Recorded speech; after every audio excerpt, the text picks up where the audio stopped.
The Miami Dolphins didn't just draft 8 players in 2025. They rattled the locker room.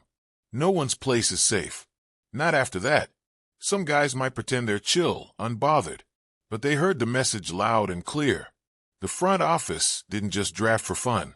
They drafted with purpose, with intent, with a sense of urgency that doesn't leave room for comfort zones. And you can feel the shift. Take Liam Eichenberg. You don't need a press conference to know he felt it the second the Dolphins traded up to number 37. That wasn't just another pick. That was Jonah Savaiania. That was a line in the sand. That was a job taken before training camp even starts. Jonah isn't here to wait his turn. He's here to start, to finish blocks, to play real football. And that means Eichenberg isn't battling for a starting spot anymore. He's battling for a jersey, for a locker, for relevance. Because once they use premium capital to get a guy at your position, it's not about development anymore. It's about survival. And sure, Liam's played everywhere. Left, right, inside, out. 50-plus starts. For years of blood, bruises, and whatever else came with being a second-rounder who never quite delivered. But versatility isn't security. Not anymore. Not when Larry Borom walks in and immediately becomes the go-to swing tackle.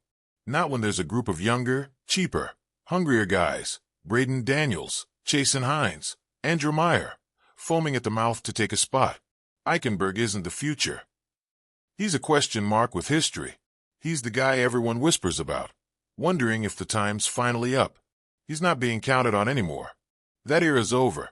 Now flip the page and land on Cam Smith. Weird how things work, isn't it? A year ago, people questioned everything about him. His effort, his health, his value. And now, the door's wide open. It's not like they didn't have chances to shut it. Miami could have gone cornerback early. First round, second round. Plenty of mocks had them doing exactly that. But they didn't. They went to war in the trenches. The message wasn't subtle. Defense will be earned, not handed out on draft night. By the time they got to Jason Marshall Jr. in the 5th round, the cornerback room already knew the deal. That wasn't a threat. That was depth. Development. But not disruption. Not yet. Smith's sitting there, probably realizing this is it. Not just a chance. The chance. The one where the team basically said, you want it? Go take it. No more babysitting. No more excuses. No more time. You either show up, or you disappear. And yes, there's competition. Storm Duck, Ethan Bonner, Artie Burns, Isaiah Johnson, Jason Matra. Names that'll flash now and again in camp. Maybe in preseason, but none of them were picked high. None of them were headliners. Smith's the guy with the pedigree, the spotlight, the pressure. And General Manager Chris Greer? He didn't pull punches. He said out loud, he's got to stay healthy and be on the field. We can't hold his hand and wait for him anymore. Translation: earn your helmet or go home. Speaking of uncomfortable situations, how do you think Alexander Madison's feeling?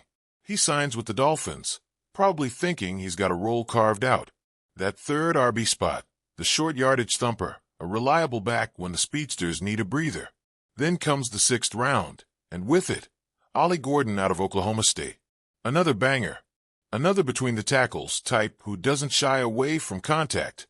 And just like that, Madison's safe little role turns into a question mark. And it's not just age, or wear and tear, or the fact that Madison didn't do much with the Raiders last year. 420 yards, 4 touchdowns, a weak 3.2 yards per carry. It's that Gordon, despite a SOSO final college season, still feels like he has something Madison doesn't. Upside, tread, energy, a bit of mystery. Coaches love mystery. It lets them dream. Plus, there's the third down factor. Gordon blocks. And not just tries hard blocks. He takes guys on. So now you're looking at a room with Mostert and a chain locked in. Jalen Wright showing he can pass block too. And Gordon knocking on the door. Where exactly does Madison fit? If this turns into a battle for one last RB slot, it's not hard to see who the coaches might lean toward. Younger legs, cheaper contract, longer runway. That's the calculus. Then there's the weirdest one of all, Zach Wilson. Of all the guys walking into the building this offseason, he might be the most complicated. He was never supposed to land in Miami. At least not like this. Not as some kind of redemption project. But that's where we are. And the draft didn't bring the storm people thought it might. There were rumors. Plenty of them. Miami grabbing a legit backup. A guy who might push Tua. A guy who might push Zach. But none of that happened.